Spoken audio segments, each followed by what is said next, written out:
Hello दोस्तों, कैसे हैं आप? क्या कभी आपने गौर किया है कि मुस्लिम इतने कट्टर क्यों होते हैं? ये इस पे आप ये स्टार्टिंग से ही अगर देखिएगा तो आपको ये करी बाई करी जोड़िए, जैसे बोलते हैं ना कि पॉइंट जोड़ना। अगर आप सारे डॉट को मिलाइएगा तो आपको समझ में आएगी कि इतने कट्टरपन कहाँ से लाते हैं। एक्चुअली एक तो इस्लाम का थॉट है जो कि मेरा और तुम्हारा, ये ये इसमें डिवाइड करता है या तो मुस्लिम और गैर मुस्लिम, मतलब मुस्लिम और काफिर। ये एज इस्लाम, ये तो इस्लाम का फंडामेंटल इशू है। तो और दूसरा क्या है ना, ये उसमें क्या इशू है ना, तो कल्चरल इशू भी ये लोग हैं। ये लोग क्या है ना, अपने आप को किसी भी कल्चर के साथ मिक्सअप कर ही नहीं सकते हैं। सबसे बड़ी परेशानी ये है कि हमेशा अलग दिखना, अलग करना, ये अपने आप में समस्या है इन लोगों के साथ। अगर आप देखिएगा, ये फॉर एग्जांपल आप स्टार्टिंग से ही देखिए, ये इंडिया में ये मोहम्मद बिन कासिम आया तो उसने, आप ऐसे सुन कि एक बुक की खातिर पूरी नालंदा यूनिवर्सिटी को जला दिया, जो आप ऐसे कह सकते हैं कि वर्ल्ड में सर्वोत्तम ज्ञान का केंद्र था। सबसे बड़ा, महीनों तक वो लाइब्रेरी धू धू करके जलती रही। उसके बाद क्या है कि वो तो अरब था, वो लोग आया फिर चला गया, वो लोग बहुत नहीं रुका। फिर उसके बाद क्या होना, टर्क्स आए, तुर्की है, जो अभी जो बाबर, ये जो मुग़ल है ना, ये मुग़ल एक्चुअली अरब नहीं है, ये मुग़ल टर्क्स है, टर्किस है। ये अभी जैसे उज़्बेकिस्तान, तजाकिस्तान, कजाकिस्तान, ये जो सेंट्रल एशिया है ना, ये सेंट्रल एशिया से आए हैं। ये लोग एक्चुअली खाना बदोश थे, ये नोमैड थे एक्चुअली। ये आज यहाँ रहना है, कल वहाँ रहना है, परसों वहाँ रहना है, न आज खाने का पता है, न कल क्या खाएंगे उसका पता है। तो ये लोग जीवन के लिए संघर्ष है उधर। अगर आप ये सेंट्रल एशिया में जाइएगा तो वहाँ पे देखिए अभी भी -40 डिग्री सेल्सियस, -30 डिग्री सेल्सियस। आप ऐसे समझ जाइए कि उस समय, आज से 500-600 साल पहले क्या लाइफ रहा होगा। लाइफ तो बिल्कुल हेल रहा होगा। आप ऐसे समझिए कि आज खाना खाएंगे तो कल क्या खाएंगे वो पता ही नहीं चलेगा। आप -20 डिग्री सेल्सियस, -30 डिग्री सेल्सियस में क्या होगा, न उसमें खाने के लिए कुछ होगा, न चावल होगा, न गेहूँ होगा, न जो एक, नहीं तो आप वही जिस घोड़े पे आप चढ़े हैं उसी को मार के खाना पड़ेगा फिर आपको अगले दिन। तो ये लोग उसी टाइप का, मतलब जो जीवन में करुणा, दया, ये सब कुछ होता नहीं है। अब ऐसे मान लीजिए कि जिस घोड़े पे आज हम चढ़े उसी को हम कल अगर हम मार करके खा जाएंगे तो फिर क्या मतलब है। और अभी भी सेंट्रल एशिया में जाइएगा तो वो लोग घोड़े का ही सूप, घोड़े का दूध, हर चीज़ पीते हैं। वो क्या है ना, ऑप्शन ही नहीं उसके पास। अब -40 डिग्री सेल्सियस में क्या बनेगा, वहाँ पे तो रोटी बनने से रहा, वहाँ पे तो चावल होने से रहा। और अभी तो चलो बिजनेस है तो हो भी सकते हैं, मिल जाएंगे, लेकिन उस समय थोड़ी इस लेवल पे चीज़ें थी। तो ये लोग जो अभी आप देख रहे हैं, जो इंडियन मुस्लिम, ये सब मुगलों की संतान कह सकते हैं। ये जो बलजोड़ी जिसको बनाया गया, मतलब जो मुग़ल थे वो लोग यहाँ आए, यहीं पे बसे। और चूँकि यहाँ पे उन्होंने शासन किया 200-300 साल तक, तो उन्होंने बलजोड़ी तलवार के दम पे बहुत सारे हिंदुओं को जो बनाए हैं, ये कन्वर्टेड, ये लोग रियल मुस्लिम थोड़ी है, ये लोग कन्वर्टेड है। तो कट्टरपन आ गई है। अब आप देखिए, अब किसी को आप मुस्लिम बना दीजिएगा सपोज, लेकिन अब उसकी सभ्यता संस्कृति को थोड़ी चेंज कर पाइएगा। आप इसको भी, जैसे हमने आपको मुस्लिम बना दिया तो आपको हम बोलेंगे घोड़ा पे चढ़ो और तलवार लेकर के दौड़ो, पॉसिबल नहीं होगा ना चीज़ें। तो उन लोगों ने क्या किया, ये यहाँ का जो देखा कि चूँकि ये यहाँ के हिंदू लोग जो गाय का चूँकि दूध पीते थे ये लोग, तो उसको अपनी माता मानते थे। तो उन्होंने कहा कि नहीं, अब ऐसा करो, जो हिंदुओं का सबसे प्रिय है उसी को मार के खाना है। आप ये जो नोमैड लोग थे, ये जो मुग़ल थे, ये जो सेंट्रल एशियन जो आए थे, बाबर सब, ये लोग गाय नहीं खाते, उधर गाय नहीं होता है, उधर घोड़ा होता है, घोड़ा खाता है। लेकिन चूँकि उनको क्या है ना, जो कन्वर्टेड मुस्लिम हो गया था यहाँ पे, उसको जो ये हिंदू था उससे इन लोगों को सेपरेट करना था। तो फिर सेपरेट करने के लिए फिर क्या किया जाए, तो सेपरेट करने का तो वही उपाय है कि जो सबसे प्रिय है जिसको, उसी को मार के खाएं। तो गाय, तो बोला कि जो कन्वर्टेड है भैया तुम गाय खाओ। किसी को बलजोड़ी खिलाया होगा स्टार्टिंग में, धीरे धीरे धीरे धीरे वो मुस्लिम लोग अब ये लोग समझते हैं हमारा बेसिक राइट ही है। अरे भैया बेसिक राइट तुम्हारा ये है तो तुमको तो घोड़ा खाना चाहिए, क्योंकि तुम्हारे जो मुग़ल थे ये लोग अभी भी घोड़ा खाता है। अभी आप उज़्बेकिस्तान में चले जाइए, कजाकिस्तान में चले जाइए, वहाँ पे घोड़ा खाता है। घोड़ा का सूप, घोड़ा का मीट, घोड़ा का ये, घोड़ा का वो, सब घोड़ा का, इवन घोड़ा का दूध, सब चीज़ आप देख लीजिए, गूगल कर लीजिए अगर आपको लग रहा है तो। उसके बाद क्या हुआ ना, इसी में क्या हुआ ना, एक जो अलग इन लोगों का मुस्लिम में जो कुलीन वर्ग हो गया, वो लोग क्या है ना कि वो लोगों का मेन फोकस था कि जो ये यहाँ पे जो पसमानदा मुस्लिम, जो अब जिसको पसमानदा कहते हैं, और उससे ऊपर जो अर्जाल है, जो भी है, इस सब पे शासन करना था। तो शासन कैसे करें? तो शासन तभी करेगा जब इन लोगों को बताएगा कि तुम लोग हिंदुओं से प्योर अलग हो।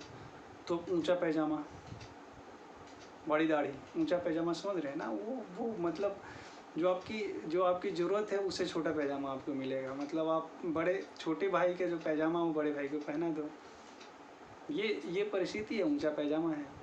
तो ये पूरी तरह से अपने आप को बोला कि नहीं हम अलग ही हैं। लैंग्वेज में भी देखिए, उर्दू सेम हिंदी है, उसके बदले में उसकी लिपि चेंज कर ली, अरबी चेंज कर ली, देवनागरी के बदले में वो स्क्रिप्ट ही चेंज कर दिया। अब ये परिस्थिति है इन लोगों के साथ। ये लोग अपने आप को क्या है ना, ये एक्चुअली कट्टर इसलिए नहीं है कि ये लोग इस्लाम को समझते हैं, ये लोग कट्टर इसीलिए है चूँकि ये लोग एंटी हिंदू हैं। इन लोगों को क्या है ना, सिर्फ हिंदुओं से हेट करना सिखाया गया है।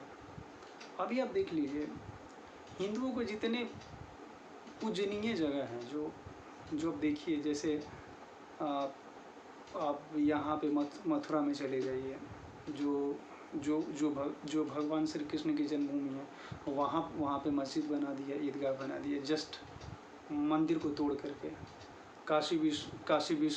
काशी विश्वनाथ में तो देख ही रहे, ज्ञानवापी बना दिया। अयोध्या में राम मंदिर था, उसको तोड़ करके बाबरी मस्जिद बना दिया था। ये हेटनेस का ये कि दरअसल इस्लाम में लिखा हुआ है कि की मूर्ति पूजा करना शिर्क है, तो फिर क्या है ना, मूर्ति तो, लेकिन चूँकि क्या है ना, अब इन लोगों को घृणा, ये आपको अब ऐसे कैसे कि मस्जिद बनाने थे तो इतने जगह थे, वहीं पे बनाना जरूरी था, लेकिन चूँकि लोग कट्टर बना दिया गया है। आप ऐसे समझ जाइए कि जो क्या होता है ना कि जो रियल मुस्लिम हो, जैसे अरब लोग, वो थोड़े कम कट्टर हो गए हैं, लेकिन जो कन्वर्टेड है वो ज़्यादा कट्टर हो गए हैं। तो कन्वर्टेड हमेशा कट्टर होता है। आपको अगर गौर करना हो तो मोहम्मद अली जिन्ना, उसका पिताजी हिंदू था, पटेल था, और पिताजी क्या है ना कि आधा जीवन हिंदू रहा, लेकिन बाद में कन्वर्टेड हो गया, शिया मुस्लिम हो गया। और देखिए बेटा ऐसा खतरनाक हिंदू निकला, मुस्लिम निकला कि उसने मातृभूमि का भी विभाजन कर लिया। ये इसलिए फिर और देखिए, वो जो द्विराष्ट्रीय सिद्धांत, वो फ्लॉप सिद्धांत है। ये जो बनाया, पाकिस्तान बनाया, देखिए 71 में बांग्लादेश हो गया। आप मुसलमान पे नाम पे पाकिस्तान बनाया कि भैया हिंदू और मुस्लिम साथ नहीं रह सकते हैं, लो फिर तो तुम दोनों मुस्लिम ही थे ना, फिर कैसे सेपरेट हो गया? तो ये अपने आप में ये लोग हद दर्जे के कट्टर है। आपको क्या है ना, इस कट्टरपन को कम करने का क्या उपाय है ना, कि एक तो संस्कृति रूप से जो अपने आप को अलग करना चाह रहा है ना, उसको थोड़ा सा कम करवाइए। जैसे उर्दू की लिपि को देवनागरी करिए, ये लोग का जो पहनावा ओढ़ावा है इसको थोड़ा चेंज करिए, इसको इंडियनाइजेशन करिए जैसे चाइना कर रहा है।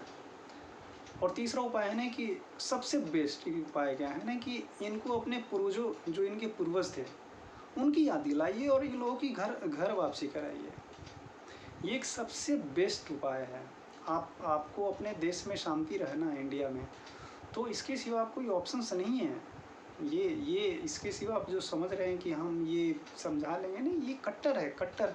ये कट्टरपन और ये बढ़ती जा रही है, ये कम होने का नाम ही नहीं ले रही है। तो इसका ये 3 ही उपाय है, ये सॉल्यूशन, ये जो सॉल्यूशन वही है कि इनका जो सांस्कृतिक रूप से अपने आप को अलग करने की चाहत है, ये इस पे आपको देखना पड़ेगा। जैसे उर्दू जो कुलीन, मुसलमानों का सबसे जो कुलीन वर्ग है, ये अशराफिया, उन लोगों का क्या है ना कि अरबी स्क्रिप्ट उर्दू का कर दिया, तो पहले वो ठीक कर दीजिए। इन लोगों का जो पहना ओढ़ा, जैसे आप स्कूल में जाएंगे ये हिजाब पहन के जाएंगे, भैया यहाँ बाहर निकलेंगे बुर्का पहनेंगे, ये तो अपने सिक्योरिटी इशू भी है कि कोई भी बुर्का में अंदर चेहरा ढक ले तो क्या पता चलेगा अपने को, तो वो तो उस पर बैन लगनी चाहिए। दूसरा जो ऊपर पैजामा नीचे, ये सब बंद होनी चाहिए। उसके बाद जो स्कूलिंग है, बिल्कुल नहीं, मदरसा को कम्प्लीटली बैन करिए। चूँकि स्कूल है ना, गवर्नमेंट स्कूल तो हमारे पास है ही है, जो हमारा सिलेबस है वो है ही, जो गवर्नमेंट सबको दे रहा है, वो ऐसा थोड़ी कि स्पेशल किसी को मिलना चाहिए, नहीं मिलना चाहिए।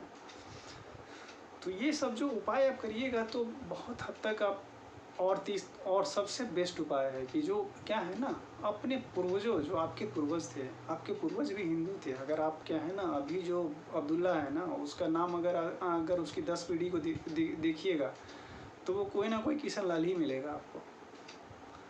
तो इसका एक सबसे बेस्ट उपाय यही है कि आप उन लोगों की घर वापसी कर आइए, और ये जो नहीं कि व्यापक पैमाने पे, और इन लोगों को जो इस्लाम जो लिखा हुआ है उसको पढ़ाइए कि क्या कितनी गंदगी है उसमें। वो समझते भी नहीं है। अभी होता क्या है ना कि स्क्रिप्ट तो अरबी कर लिया, तो अरबी तो पढ़ लेते हैं लोग, लेकिन समझ में थोड़ी आएगा, क्योंकि वो लैंग्वेज अलग है। आप स्क्रिप्ट, अगर हम सपोज हम अगर कोई हिंदी पीपल है, हमको हिंदी आती है, लेकिन हम मराठी पढ़ सकते हैं, क्योंकि मराठी की स्क्रिप्ट भी देवनागरी ही है, लेकिन हमको मराठी समझ में नहीं आएगी। उसी तरह से ये जो मुस्लिम लोग हैं, इन लोगों ने उर्दू की स्क्रिप्ट तो अरबी कर लिया, तो अरबी लैंग्वेज, जो अरबी भाषा है, उसको तो पढ़ लेते हैं लेकिन समझ नहीं आती है, क्योंकि स्क्रिप्ट तो इनको आता ही है पढ़ने। तो ये सब एक बेसिक चीज़ है, ये बेसिक चीज़ को फिक्स करना पड़ेगा, तभी आप कह सकते हैं कि ये ख़त्म होगी। नहीं तो मुसलमानों से कट्टरपन जाने से रहा बहुत मुश्किल है। और वो भी कट्टरपन आप अगर देखिएगा तो साउथ एशिया में बहुत ज़्यादा है। जैसे इंडियन सब कॉन्टिनेंट, भारत, पाकिस्तान, बांग्लादेश के मुस्लिमों में कट्टरपन कुछ एक्सट्रीम लेवल पे है, जो नहीं होना चाहिए। और वो भी ऐसा है कि दुनिया में ऐसा कौन पागल है जो अपने पूर्वज को गाली देता है। ये सबके पूर्वज हिंदू ही थे। अभी ये पाकिस्तान देखिएगा, पाकिस्तान का जहाँ इस्लामाबाद है वहाँ पे तहसीला था, और कोई कंट्री अपना जो हमारी पुरखों की ज़मीन है उसको हम वहाँ पे इस्लामाबाद बना लेंगे, तो बेवकूफ़ी भरी बात है। आपका तहसीला आपका अपना है, आप वहाँ पे बना दिए हैं, वो बेवकूफ़ी है। अपना तो यहाँ के रहे ना वहाँ के होइएगा फिर। और इसीलिए आप देखिएगा तो इधर मुस्लिम बहुत कट्टर है। तो ये सब चीज़ें, ये मेरी जो अपनी समझ है मैंने बताया। ये आपको ये वीडियो कैसा लगा प्लीज़ बताइएगा, और अगर अच्छा लगा तो प्लीज़ मेरे इस वीडियो को लाइक करिएगा, शेयर करिएगा और सब्सक्राइब करिएगा। थैंक यू दोस्तों। जय हिंद, वंदे मातरम।